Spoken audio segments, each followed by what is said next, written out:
সেরা লোকসভা বানাতে চান অভিষেক বন্দ্যোপাধ্যায়। কেন্দ্রীয় সরকার বাংলার বকেয়া টাকা দিচ্ছে না, কিন্তু অভিষেক বন্দ্যোপাধ্যায় ডায়মন্ড হারবারে দেখালেন যে চাইলেই টাকা দেওয়া যায়। অভিষেক বন্দ্যোপাধ্যায় বয়স্কদের চেকের মাধ্যমে টাকা দিলেন। কালো টাকা সাদা করার কোনো ব্যাপার নেই, এতে বিজেপির গা জ্বলছে। এই কারণে 171B ধারার ভুল ব্যাখ্যা করছে তারা। সাংবাদিক সম্মেলনে গেরুয়া শিবির ও বিরোধী দলনেতাকে কটাক্ষ তৃণমূল মুখপাত্রের। ঠিক কি কি বলেছেন কুণাল ঘোষ, অরূপ বিশ্বাস, শুনে নেব। পাড়ার সকালে চায়ের দোকানে বসলে অনেক বাচ্চা ছেলে এসে বলে 20টা বিস্কুট দাও, 10টা বিস্কুট দাও, 10টা লজেন্স দাও। খেয়ে লজেন্স 2টো খাওয়ার ক্ষমতা নেই, 3টে খাওয়ার ক্ষমতা নেই, বাচ্চারা অনেক সময় চেয়ে বসে। এই বিষয়টা আমাদের সুপ্রিমো মমতা বন্দ্যোপাধ্যায় দেখছেন, এই ব্যাপারে আমরা মন্তব্য করব। কুণালদা, হঠাৎ করে কালকে দিব্যেন্দু অধিকারী এবং শিশির অধিকারী রাজ্যপালের সঙ্গে দেখা করলেন, কি মনে করছেন আপনারা? কেন মনে করতে যাবো? কেন, রাস্তাঘাট দিয়ে কত পাগল ছাগল লোক যাতায়াত করে, সেখানে কে কি যাচ্ছে। 2-3টে লোক তারা তৃণমূলের ভোটে জিতে বিজেপিতে জয়েন করতে গেছে। বিজেপি লোক আমাদের সংসদীয় দলনেতা স্পিকারকে চিঠি দিয়ে রেখেছে। তারা আবার বিজেপির যে এখানকার পৃষ্ঠপোষকতা যিনি কেন্দ্রে, তার সঙ্গে দেখা করতে গেছেন যে আমরা বিজেপিতে এসছি, তো কি কি করতে হবে, আচরণবিধি কি আছে। বিজেপির নেতা রাজ্যপাল তাদেরকে গাইড করবে, তারা গেছেন। তাদেরকে আমরা এতটুকু মানে এত বড় যে বিশ্বাসঘাতকতা করে তারা চলেছেন, আমাদের কাছে ওদের দিকে তাকাবার মতো কোনো সময় নেই। হ্যাঁ, বিজেপির অফিসে বিজেপির সাংসদরাই তো যাবে, অন্য কে যাবে? আচ্ছা, আর একটা লাইন একটু অ্যাড করে দিচ্ছি অভিজিৎ গঙ্গোপাধ্যায় সম্পর্কে। অত্যন্ত শ্রদ্ধেয় ব্যক্তি, তো ওনাকে আমি শুধু একটা লাইন একটু অ্যাড করব যে উনি এই যে যেটা বললেন যে আমি অভিষেকের সম্পত্তি এ করতে চাই। আমি প্রথমত আবার বলছি, আমি মনে করি অভিষেক বন্দ্যোপাধ্যায় সম্পর্কে ওনার ধারণা খারাপ নয়। ওনার আইনের গুরুদেব এবং তার সাঙ্গপাঙ্গরা গিয়ে বিষ ঢেলে তাকে বিভ্রান্ত করার চেষ্টা করেছে এবং তিনি হঠাৎ উত্তেজিত হয়ে এইসব কথাবার্তা উনি বলে ফেলেন। উনি ওই অভিষেক যেহেতু এমপি, উনি দেখে নিন তার এফিডেভিট, সেখানে সম্পত্তিটা আছে। একটা শুধু যোগ করব, সেটা হচ্ছে এই বিরোধীরা, কিছু কমরেড, কিছু অমুক, এই বিরোধীরা ওনাকে একটা ওই ভগবান এই শব্দটা বারবার ব্যবহার করেছে। এই ভগবানের মায়াজালে মহামান্য বিচারপতি আপনি পড়বেন না। এই সিপিএম, বিজেপি, কংগ্রেস, এরা আপনাকে ঘিরে আপনার মাথার মধ্যে যে ভগবান ঢোকাচ্ছে, আপনি এদের এই মায়াজালের চক্করে পড়বেন না। তাহলে বাংলায় একটা প্রবাদ আছে, দশচক্রে ভগবান ভূত। ফলে ভগবানের ভূত হওয়ার সেই পরিণতিটাও কিন্তু আপনার জন্য অপেক্ষা করছে। আপনাকে আবার বলবো, বিচারপতি আইনে সীমাবদ্ধ থাকুন, বিচার ব্যবস্থায় সীমাবদ্ধ থাকুন, বিচার ব্যবস্থার সম্মানটা রক্ষা করুন। কেউ চুরি ডাকাতি করে থাকলে, অনিয়ম করে থাকলে আপনি আপনার বিচারের খোঁচায় তাকে শাস্তি দিন, কেউ বারণ করতে যাবে না। কিন্তু তার বাইরে এসে, ইখতিয়ারের বাইরে এসে আপনি যদি আমাদের নেতাকে, আপনার উইশ লিস্ট থেকে আমাদের দলকে আপনি আক্রমণ করতে থাকেন, তাহলে সেটা চূড়ান্ত আপত্তিকর। হাইকোর্টের মহামান্য বিচারপতি অভিজিৎ গঙ্গোপাধ্যায়, তিনি কাল রাতে সাংবাদিকদের সঙ্গে কথা বলতে গিয়ে আমাদের সর্বভারতীয় সাধারণ সম্পাদক অভিষেক বন্দ্যোপাধ্যায়কে আক্রমণ করেছেন। তিনি বলেছেন অভিষেক বন্দ্যোপাধ্যায়ের সম্পত্তি কত। এটা বিচারপতির ভাষা নাকি টুলের উপর দাঁড়িয়ে কোনো পথসভায় কোনো রাজনৈতিক ব্যক্তিত্বের পথসভা, তৃণমূল বিরোধী ব্যক্তির বক্তৃতা? মহামান্য বিচারপতি, তার কোনো মামলার অর্ডারের সঙ্গে এর কোনো সম্পর্ক নেই, কোনো অবজারভেশনের সঙ্গে সম্পর্ক নেই। তিনি একজন তৃণমূল বিরোধী রাজনীতিবিদের মতো আচরণ করছেন এবং কণ্ঠটা অভিজিৎ গঙ্গোপাধ্যায়ের, ভাষাটা সিপিএম আর বিজেপির বিরোধীদের। কণ্ঠ অভিজিৎ গঙ্গোপাধ্যায় আর ভাষাটা হচ্ছে সিপিএম আর বিজেপির। উনি তো কমরেড গাঙ্গুলি। তা এখন আমি বলি যে অভিষেক বন্দ্যোপাধ্যায়ের সম্পত্তি জানার আপনার এত কৌতূহল কিসের? আপনার কিসের তাগিদ? যদি এত তাগিদ হয় অভিষেক বন্দ্যোপাধ্যায় দুবারের সাংসদ, রেকর্ড ভোটে জিতে এই তৃতীয়বার হতে চলেছেন। তো দুবারের সাংসদ যখন ভোটে দাঁড়ান তখন ভোটের যে হলফনামাটি থাকে নির্বাচন কমিশনের, সেখানে তো তার সম্পত্তির সমস্ত হিসাব দেওয়া আছে। তো অভিজিৎ গঙ্গোপাধ্যায় যদি অভিষেক বন্দ্যোপাধ্যায়ের সম্পত্তি নিয়ে এতটা আগ্রহী হন, তিনি তার এফিডেভিট গুলো দেখে নিন। অভিজিৎ গাঙ্গুলি বাইরে প্রেসের সামনে এরকম হিরো সাজার বদলে এইভাবে শব্দগুলো কে অভিষেকের সম্পত্তি দেখতে চায়, আরে দেখুন না মশাই, আপনার হাতে কম্পিউটার রয়েছে, আপনি ডাউনলোড করে নিন অভিষেকের এফিডেভিট, আপনি দেখে নিন। আপনি তো একজন বিচারপতি, আপনার তার একটা এখতিয়ার থাকা উচিত, এখতিয়ারের বাইরে চলে যাচ্ছেন। যে মামলার রায়ের সঙ্গে সম্পর্ক নেই, যে মামলার পর্যবেক্ষণের সঙ্গে সম্পর্ক নেই, শুধুমাত্র নিজের রাজনৈতিক অবস্থান থেকে, রাজনৈতিক উইশ লিস্ট থেকে তিনি এই ধরনের কথা বলে চলেছেন। অভিষেকের সম্পত্তি দেখার ইচ্ছা হলে নিশ্চিতভাবে তিনি দেখে নিন তার এফিডেভিট থেকে। আর মাননীয় অভিজিৎ গঙ্গোপাধ্যায়কে একটা কথা বলবো, আমি মনে করি আমাদের সর্বভারতীয় সাধারণ সম্পাদক অভিষেক বন্দ্যোপাধ্যায় সম্পর্কে তার ধারণা আদৌ খারাপ নয়, কিন্তু তার আইনের গুরুদেব আর কয়েকজন সমানে গিয়ে বিষ ঢেলে তাকে বিভ্রান্ত করছে, আর তিনিও এদের কথায় হঠাৎ উগ্র ভাষা প্রয়োগ করছেন। তা আমি সবই নয়, বিচারপতি অভিজিৎ গঙ্গোপাধ্যায়কে একটা কথা বলবো, আপনার যদি অভিষেক বন্দ্যোপাধ্যায়ের বিরুদ্ধেই এত কিছু জমে থাকে, তাহলে এটা তো আপনার রিটায়ারমেন্ট এর বছর, আপনি এখনই স্বেচ্ছা অবসর নিয়ে নিন এবং 2024 সালে ডায়মন্ড হারবার কেন্দ্রে অভিষেকের বিরুদ্ধে আপনি প্রতিদ্বন্দ্বিতা করুন। আপনার যদি ক্ষমতা থাকে, অভিজিৎ গাঙ্গুলি, আপনি কাগজে কলমে বিবৃতি দিয়ে বিষোদ্গার না করে, মামলা এবং আইন বহির্ভূত কথাবার্তা না বলে, আপনার যদি অভিষেক বন্দ্যোপাধ্যায়ের বিরোধিতা করার ইচ্ছা হয়, তাহলে বিচারপতির চেয়ারটা ছেড়ে এসে ডায়মন্ড হারবার কেন্দ্রে অভিষেক বন্দ্যোপাধ্যায়ের বিরুদ্ধে বিরোধী দলগুলোর প্রার্থী হিসেবে কমরেড যা হয় আপনি প্রতিদ্বন্দ্বিতা করুন। বন্দ্যোপাধ্যায়ের নেতৃত্বে ডায়মন্ড হারবারে 16,380 জন স্বেচ্ছাসেবক এবং স্ব ইচ্ছায় যারা এসছেন তাদের সঙ্গে নিয়ে একটা বড় অভিযান হয়েছে, যে অভিযানে 76,120 জন প্রবীণ নাগরিকের মুখে হাসি ফোটানো হয়েছে। তো ফলে কেন্দ্রের বকেয়ার জন্য, যেটা মাননীয় মন্ত্রী অরূপ বিশ্বাস বললেন, যে ঘাটতিগুলো তৈরি হচ্ছে, সেটা এইভাবে একটা অভিষেক বন্দ্যোপাধ্যায় ডায়মন্ড হারবার মডেল দিয়ে দেখালেন। কেন্দ্র চাইছে মমতা বন্দ্যোপাধ্যায় সরকার এত ভালো কাজ করছে, প্রত্যেকটা বিভাগে ফার্স্ট প্রাইজ, সেকেন্ড প্রাইজ, ফলে তাদের টাকাটাকে ব্লক করে দাও। আর সেই টাকা ব্লক করতে গেলে তো পেটে হাত পড়ছে সাধারণ মানুষের, বাংলার, ওরা তো বাংলার শত্রু। সেই জায়গায় দাঁড়িয়ে অভিষেক তার যে নির্বাচনী এলাকা, সেইখানে মানুষের পাশে দাঁড়াবার চেষ্টা করেছেন, আর তার উৎসাহ করে যাচ্ছে। এরা কাজ করেন না, অরূপ যেটা বললেন, বাংলার অধিকার আদায় করার লড়াইতে এদেরকে পাওয়া যায় না, বাংলার মানুষ সুখে দুঃখে এদেরকে পায় না। কিন্তু ডায়মন্ড হারবারের মানুষ এবং সারা বাংলার মানুষ জানেন, মমতা বন্দ্যোপাধ্যায়ের নেতৃত্বে, অভিষেক বন্দ্যোপাধ্যায়ের সেনাপতিত্বে বাংলার মানুষের মঙ্গল করার একটা চেষ্টা চলছে। ডায়মন্ড হারবারের সাংসদ হিসেবে অভিষেকের এই কাজটা নিঃসন্দেহে একটা মডেল, এবং তাকে পাল্লা দিতে না পেরে উৎসাহ করার চেষ্টা করছেন শুভেন্দু অধিকারী এবং অমিত। আমরা বলবো যে যতই বিজেপি এবং শুভেন্দু অধিকারীরা উৎসাহ করুক, অপপ্রচার করুক, অভিষেক বন্দ্যোপাধ্যায় তার ডায়মন্ড হারবার লোকসভাকে মডেল লোকসভা তৈরি করবেন এবং বাংলাকে এগিয়ে নিয়ে যাবেন। কোন রকম প্ররোচনায় কেউ পা দেবেন না।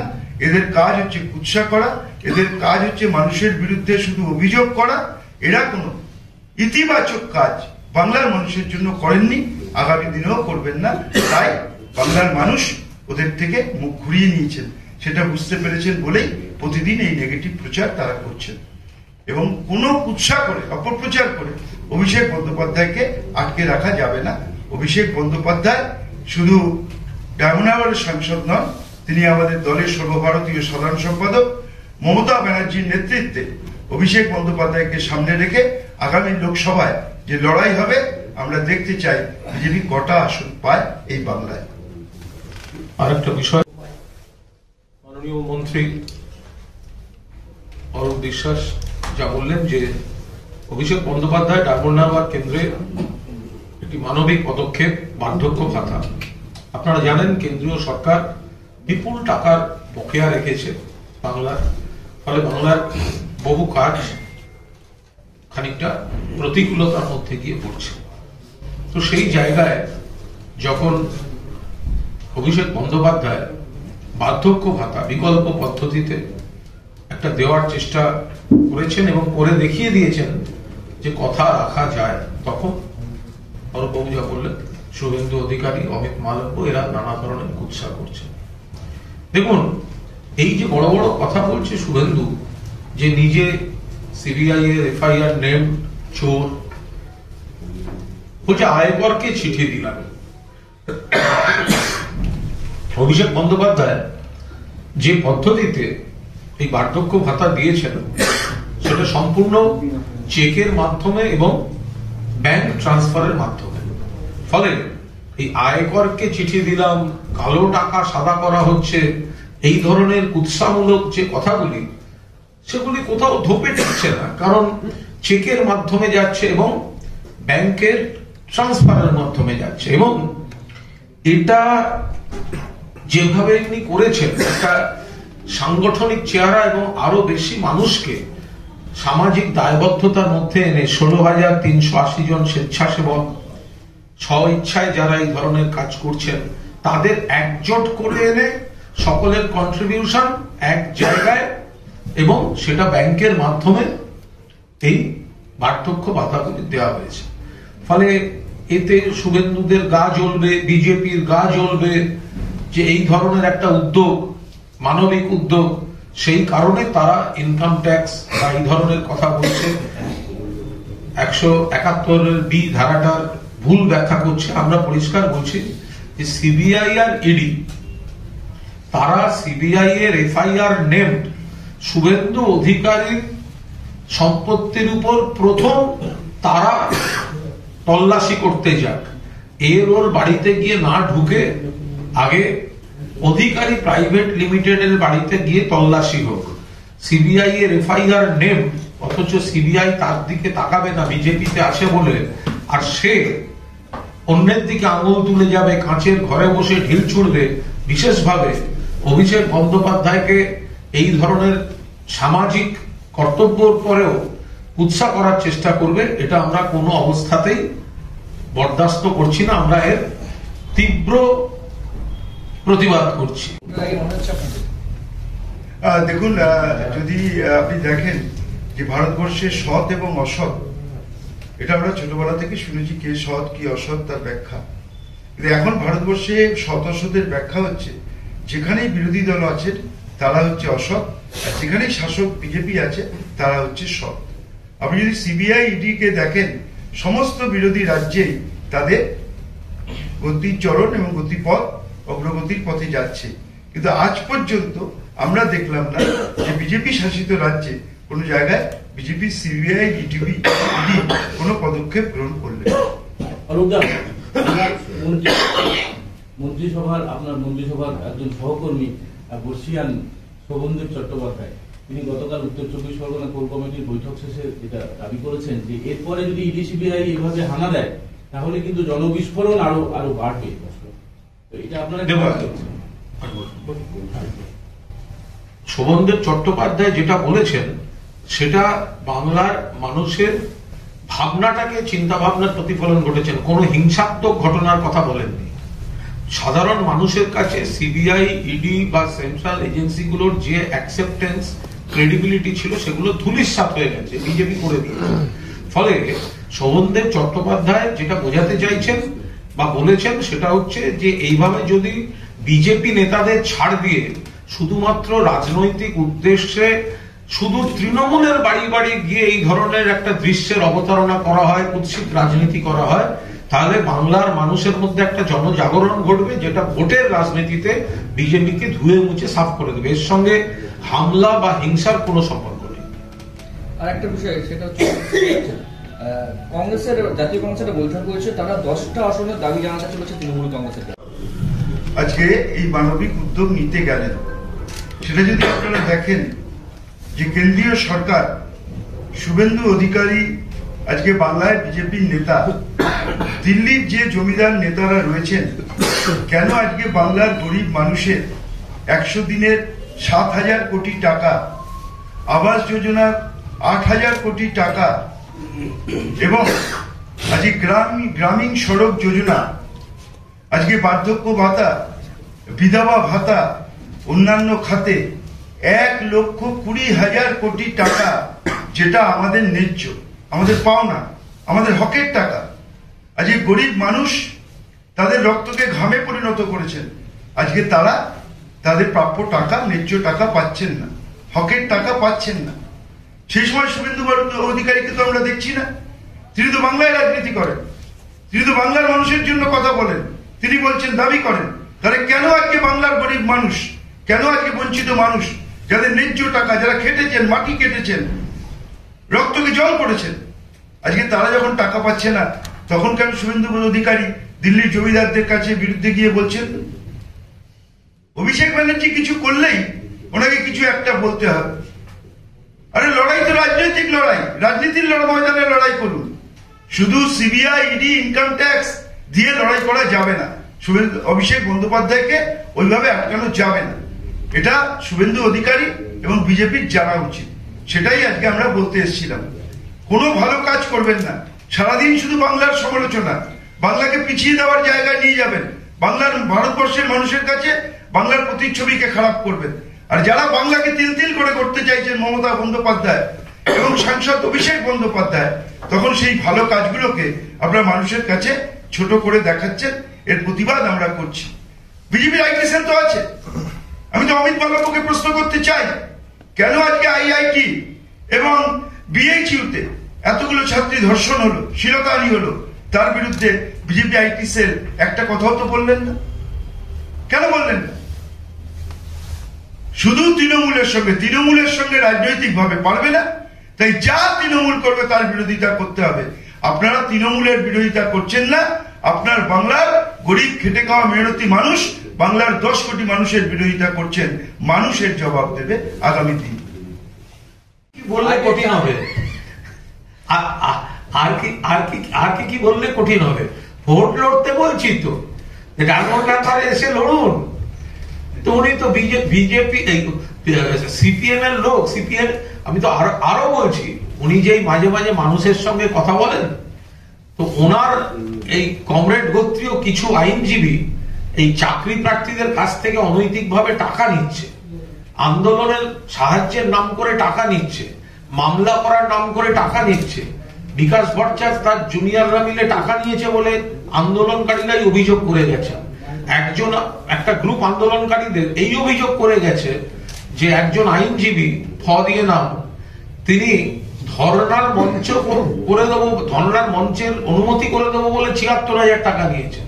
তা আমি অভিজিৎ গঙ্গোপাধ্যায়কে অনুরোধ করব যে এই চাকরি প্রার্থীদের সঙ্গে আপনি একটু দেখা করুন, আর আপনার কমরেড ঘরানার যারা এদের কাছ থেকে টাকা তুলছে, তাদের গরিব ছেলে মেয়েগুলোর একটু টাকাগুলো ফেরত দেওয়ার একটা ব্যবস্থা করে দিন। ওরা ধ্বংসের রাজনীতি করছে, এটা সিপিএম, কংগ্রেস, বিজেপি সবাই বাংলার ধ্বংসাত্মক রাজনীতি। কারণ মমতা বন্দ্যোপাধ্যায় যে উন্নয়ন করেছেন, আগামী 100 কেন 500 বছরে সেই উন্নয়ন কেউ করতে পারবে না, সে সাহস তাদের নেই। ফলে যে এত প্রকল্প, সামাজিক প্রকল্প, গরিব মানুষকে এগিয়ে নিয়ে যাওয়া, প্রান্তিক মানুষকে এগিয়ে নিয়ে যাওয়া, সেখান থেকে ওরা প্রথমেই হেরে গেছে। তাই ওদের কাছে আর কোনো কাজ নেই, উৎসাহ অপপ্রচার, ওটা ওরা করুক, আমরা মানুষের কাজ করি। আপনাদের সকলকে স্বাগত।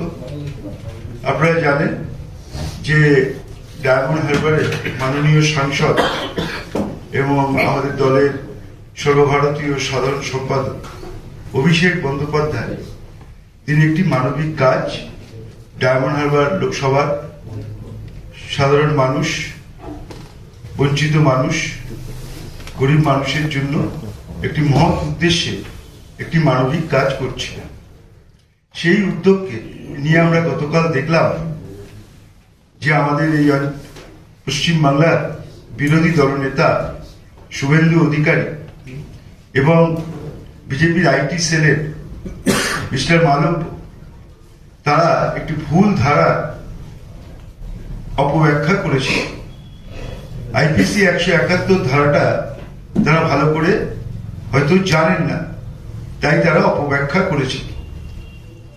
সাধারণ মানুষ, আজকে আমরা যারা নির্বাচিত প্রতিনিধি, বিধায়ক হই, সাংসদ হই, আমাদের প্রথম কাজ এবং প্রধান কাজ হচ্ছে অঞ্চলের মানুষকে দেখা, তাদের পাশে থাকা। আমরা মনে করি যে আমাদের বিধানসভা বা লোকসভা আমাদের কনস্টিটিউয়েন্সি আমাদের মায়ের মতো, আমাদের সন্তানের মতো।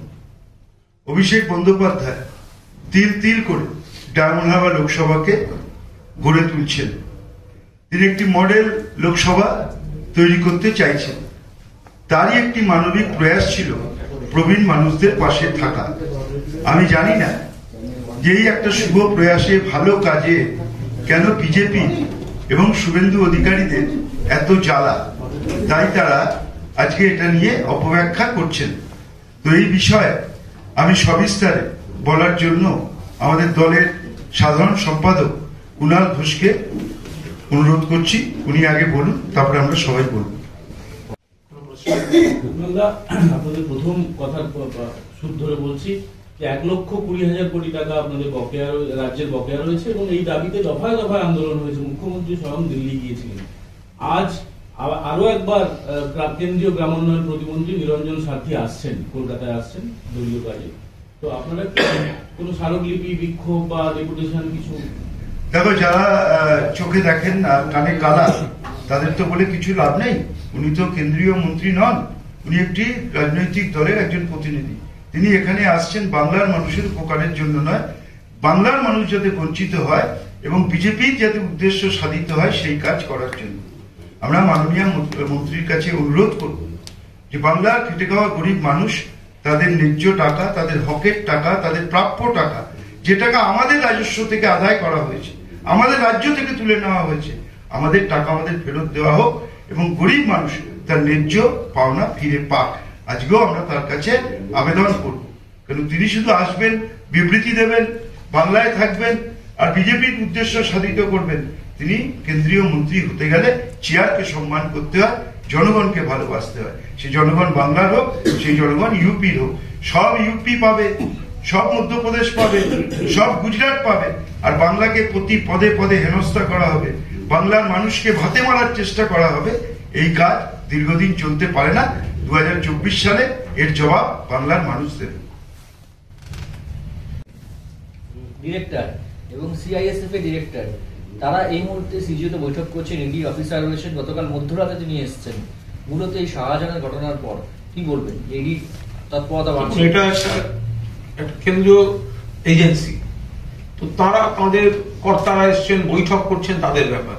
আমাদের শুধু একটাই বিষয়, এই যে সিবিআই, ইডি, এনআইএ, এদের যে সুনাম, বিশ্বাসযোগ্যতা, গ্রহণযোগ্যতা ছিল, বিজেপির পাল্লায় পড়ে সেগুলো নষ্ট হয়ে গিয়েছে। এখন এগুলো বিজেপির শাখা সংগঠনে পরিণত হয়েছে। তার মানে কি ইডিতে বা সিবিআইতে কোনো দক্ষ যোগ্য অফিসার নেই? বহু যোগ্য অফিসার আছে, নিরপেক্ষ অফিসার আছে, কিন্তু তারা কাজ করতে পারছেন না। বিজেপির চাপে তারা, সিবিআই, ইডি, নিরপেক্ষ অফিসাররা, যোগ্য অফিসাররা কাজ করতে পারছেন না। যেখানে যেখানে বিজেপি রাজনৈতিকভাবে দেউলিয়া, যেখানে যেখানে বিজেপি রাজনৈতিকভাবে ঘাটতিতে চলছে, সেখানে সেখানে শাখা সংগঠন হিসাবে পাঠিয়ে দেওয়া হচ্ছে সিবিআই, ইডি, এনআইএ এদেরকে। ফলে এই অফিসাররা যে বৈঠক করছেন তারা জানেন না যে এখানে তৃণমূলের নেতাদের নামের লিস্ট করে বিজেপি নেতারা দিয়ে বলছে রোজ বাড়ি বাড়ি গিয়ে উৎপাত করো। আর তারা কি এটাও জানেন না যে শুভেন্দু অধিকারী এফআইআর নেম চোর একটা, শুভেন্দুর বাড়ি রেড করলে ক্যাশের পাহাড় বেরোলে তাকে টাকা পাচার করার সুযোগ সুবিধা দিয়ে দেওয়া হচ্ছে, তার বিরুদ্ধে সারদা থেকে নারদা অভিযোগ রয়েছে, সিবিআই এর এফআইআর নেম। কই ইডির অফিসাররা তো অধিকারী প্রাইভেট লিমিটেডের বাড়ি রেড করার কোনো পরিকল্পনা করছেন না, অথবা তারা আগে জানিয়ে দেবেন যে বিতর্কিত কিছু থাকলে আগে সেগুলোকে সরিয়ে দেওয়া হোক। ফলে ওনাদের এই আশা বৈঠক করা এগুলো সবটাই বিজেপির পক্ষে, বিজেপির নির্দেশে, বিজেপি স্ক্রিপ্টে কোনো অ্যাক্টিভিটি।